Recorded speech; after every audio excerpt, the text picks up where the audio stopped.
تا دێت کاریگەری قەیرانی سەرۆکایەتی هەرێم و قەیرانی دارایی و ململانە سیاسیەکان لە هەرێمی کوردستان قوڵتر دەبێتەوە و کاریگەری خراپ لەسەر جومگەکانی حکومڕانی دروست دەکات. باشترین نمونەش بۆ ئەوە وتەکەی سەرۆکی ئەنجومەنی وەزیرانە کە ڕایگەیاندبوو بەبێ پرسی ئەو هیچ وەزیرێک بۆی نییە بچێتە دانیشتەکانی پەرلەمانەوە. وەکو سەرۆکی سەرۆکایەتی ئەنجومەنی وەزیران ئەو لایەنەیە کە دەبێ ئەو بڕیارە بدەوە کە ئایا ئەمانە بچن بۆ پەرلەمانیان. ئێمە بەپێی ئەو بەرنامەی کە هەیە سیر دەکەین و لەسەر ئەو ئەساسە بڕیاری خۆمان دەدەی ئایا بچن یان نە. بەڵام بە تەکید دەبێ موافقەتی سەرۆکایەتی ئەنجومەنی وەزیرانی هەبێ بۆ ناو وچوونیان بۆ ناو پەرلەمان. لە ئێستاشدا پارێزگاری هەولێر هەمان سیاسەتی سەرۆکی ئەنجومەنی وەزیران پەیڕەو دەکات.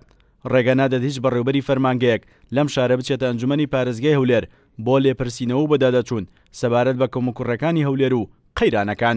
داوایەکی حزوری کەسێک دەکەم ئەگەر بە میوانداری بێ ئەگە بە لێپرسینەوە بێ ئەگە بە ڕوونکردنەوە بێت کە هەر یەک لەمانە هەیە هیچی لەمانە جێبەجێ نەکرێ و لایەنێکی ترەوە جیهەتی تەنفیزیەوە ڕێی لێ بگرێتن و ئەو وەڵامت بداتەوە بۆ من داوای ڕوونکردنەوەم لە لایەنێکی معەن کردووە ئەو وەڵامی من دەداتەوە کەواتە یعنی دەسەڵاتەکە هەمووی کەوتۆ دەستی ئەوەوە.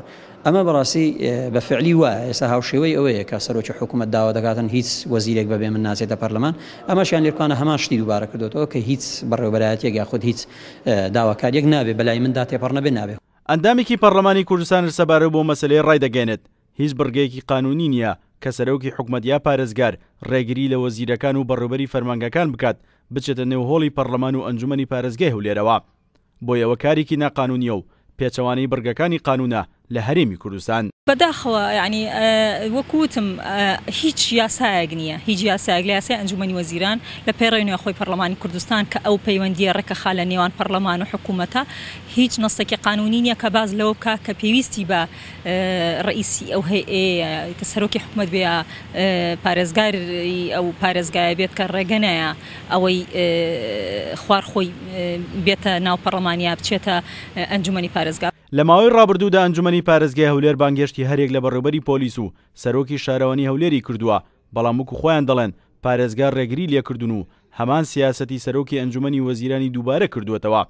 بۆیە لە ئیسادا پارێزگای هەولێر بەهۆی قەیرانەکانەوە بەدەست نەبوونی خزمەتگوزاری و چەندین کێشەوە دەناڵێنێت. سیروان حوسێن، کورسات نیوز، هەولێر.